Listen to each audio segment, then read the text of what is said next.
Rahasia hidup sehat dan bahagia. Dalam pendekatan pengobatan timur, salah satu contohnya adalah tradisional Chinese medicine.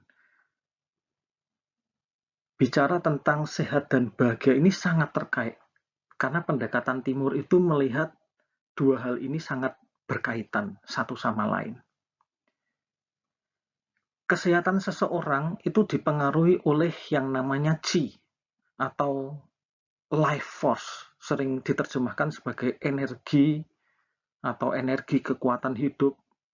Kalau dalam tradisi India disebut prana, ada yang nyebut aura. Kalau di Jepang ki, ya, yang terjemahan dari qi. Apapun istilahnya, ada energi yang tidak kelihatan yang mempengaruhi banyak hal, termasuk tubuh dan pikiran kita.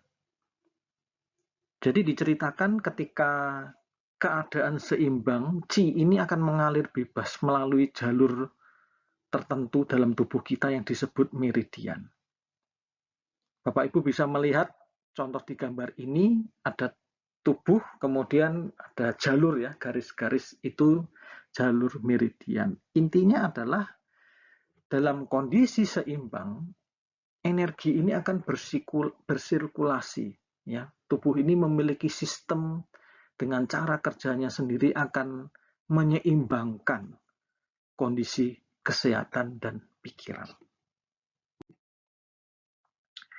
Tubuh itu cerdas, memiliki kemampuan penyembuhan diri yang luar biasa.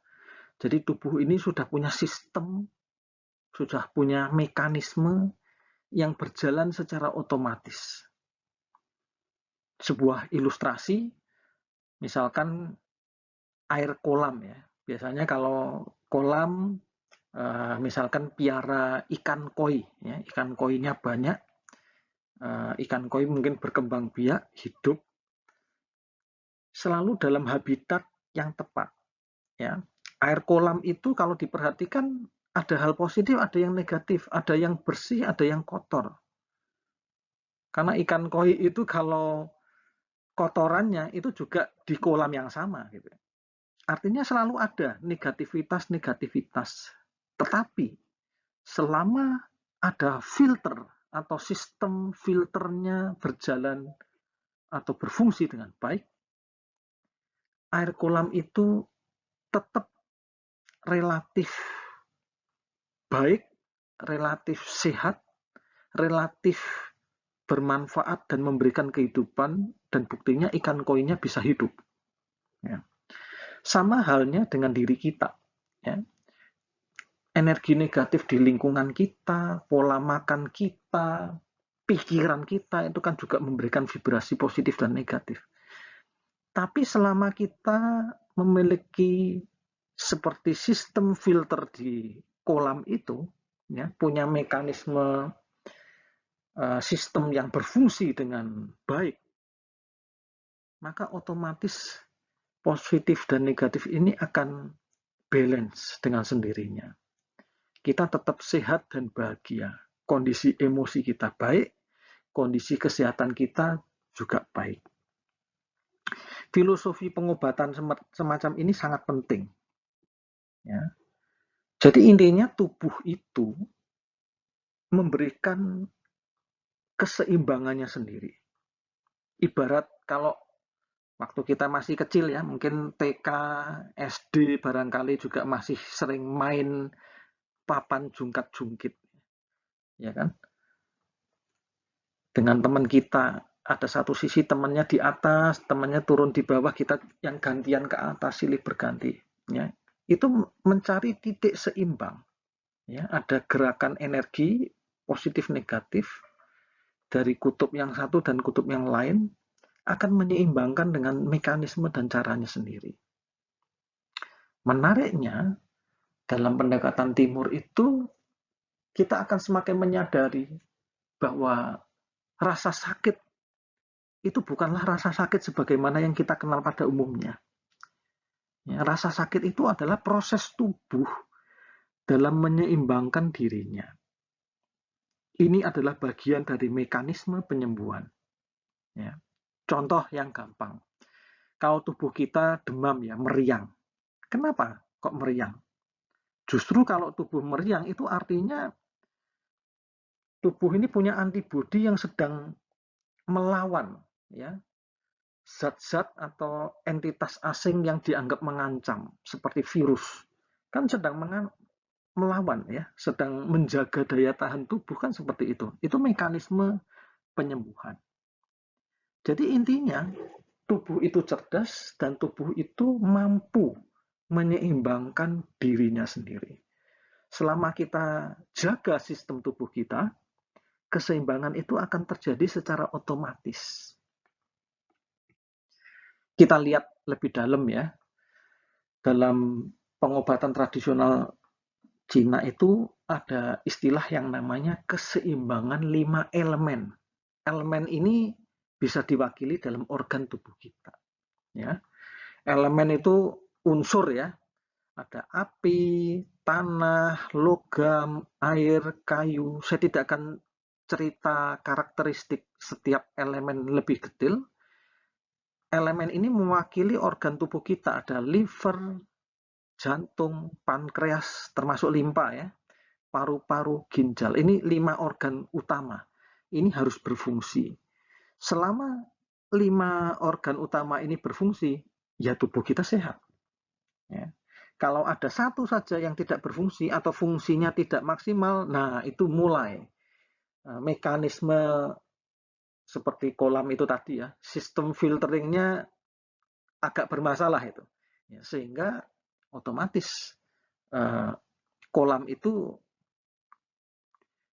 kualitas memberikan kehidupannya bisa berkurang. Ya. Seperti tubuh kita bisa sakit dan salah satu organ ini tidak berfungsi ya semakin sakit karena titik keseimbangannya itu tidak bisa dicapai lagi. Ya. Artinya mekanisme sistem penyembuhannya sudah tidak maksimal lagi.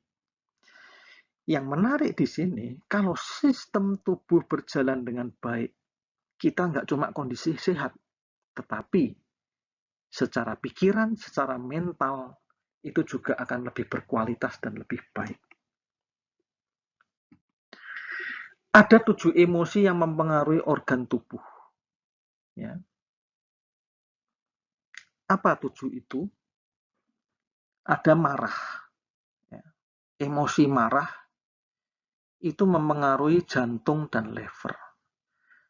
Rasa khawatir, jantung dan paru-paru. Bersedih, jantung dan paru-paru. Rasa senang, ya, itu terkait dengan jantung. Termenung atau banyak pikiran, ya, orang kadang mikir terus akhirnya berlarut-larut, ya.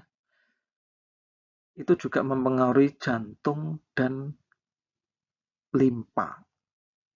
Rasa takut mempengaruhi jantung dan ginjal. Terkejut, shock, mungkin dapat berita yang mengejutkan, yang menyedihkan, jadi kaget, itu mempengaruhi jantung. Jadi mempengaruhi 5 organ, tetapi semua emosi itu mempengaruhi jantung. Ya. Nah, emosi yang positif, emosi yang seimbang adalah seperti kasih sayang, rasa syukur, damai, ya, peace of mind, itu tidak termasuk dalam 7 emosi ini. Ya, jadi dalam bahasa umum, misalkan damai, rasa sayang, cinta kasih, penuh kebaikan hati, itu dianggap emosi secara umum ya, tapi dalam pengobatan tradisional Cina itu bukan termasuk dari 7 emosi itu, karena itu dianggap kualitas batin ya, kualitas pikiran yang melampaui baik dan buruk. Karena itu disimbolkan tai chi ya, yin yang, keseimbangan. Jadi kalau kondisi emosinya seimbang, 5 organ ini otomatis akan tidak terganggu ya, akan bisa berfungsi dengan baik, dengan maksimal. Nah, dalam pendekatan Barat ini menarik sekali kalau ngomong tentang keseimbangan ya. Dalam istilah Barat itu ada yang namanya sistem syaraf otonom ya. Jadi ada sistem syaraf yang bekerja secara otomatis. Tidak bisa kita perintah secara langsung, tapi itu akan terjadi dengan sendirinya.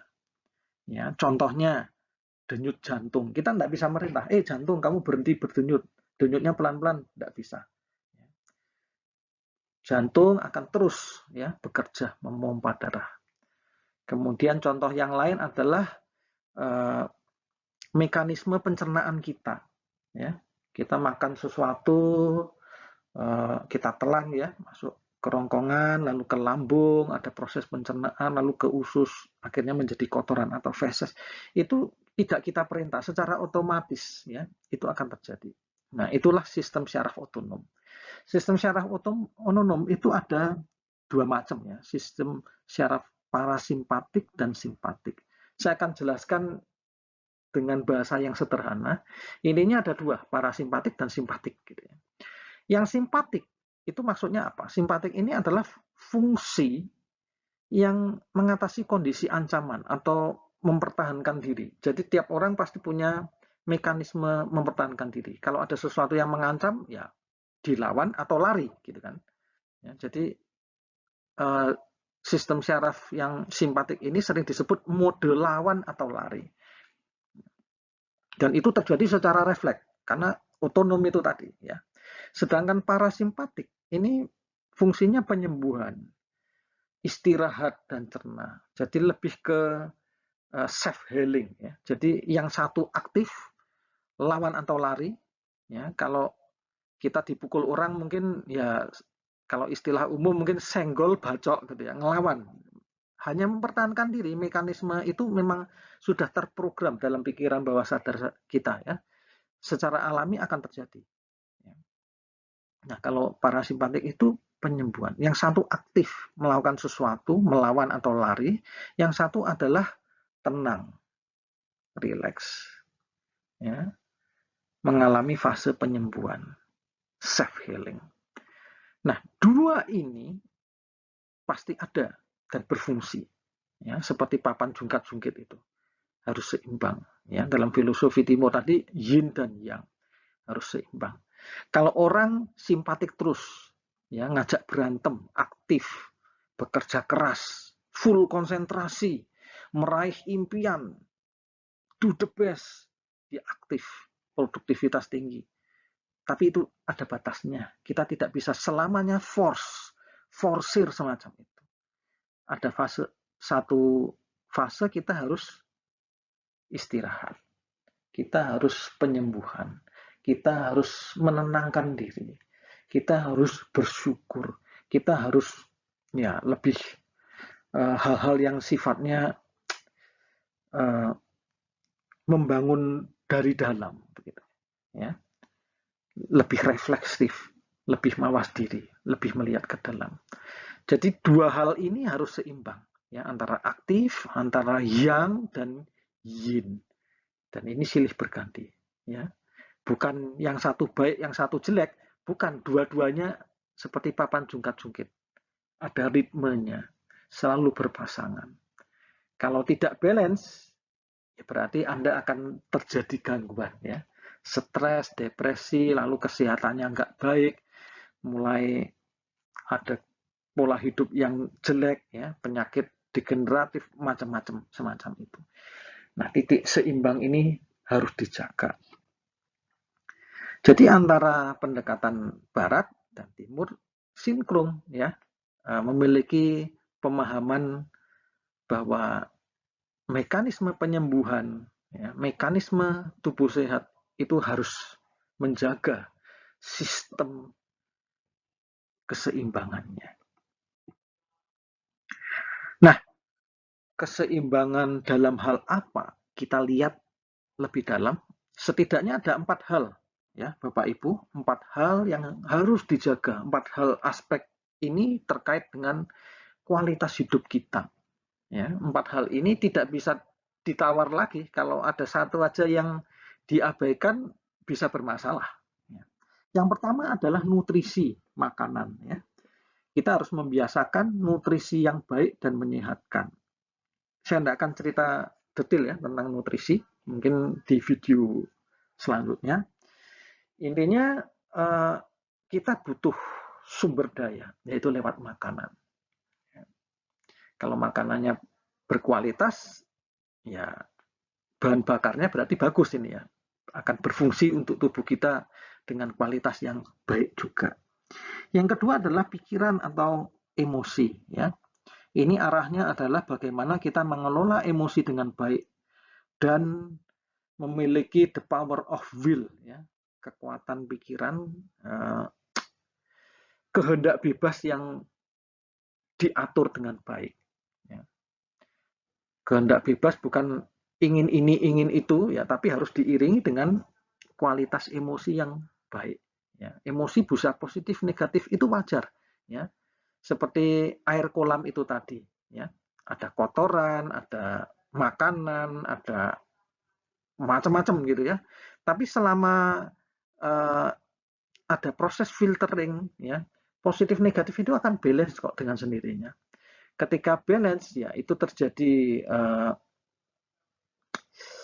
emosi kita menjadi relatif berkualitas dan lebih baik, dan itu membuat kita lebih bahagia dalam menjalani hidup. Intinya begitu saja. Ya. Yang ketiga adalah gaya hidup. Ya. Gaya hidup ini nggak cuma olahraga, tapi aktivitas positif. Bisa hobi, bisa misalkan punya passion, ya, pola bekerja, gaya bekerja, dalam meraih cita-cita, impian tetap works balance, ya, bekerja dengan seimbang. Pokoknya seperti itulah ya terkait dengan pola hidup. Nah itu juga harus dijaga.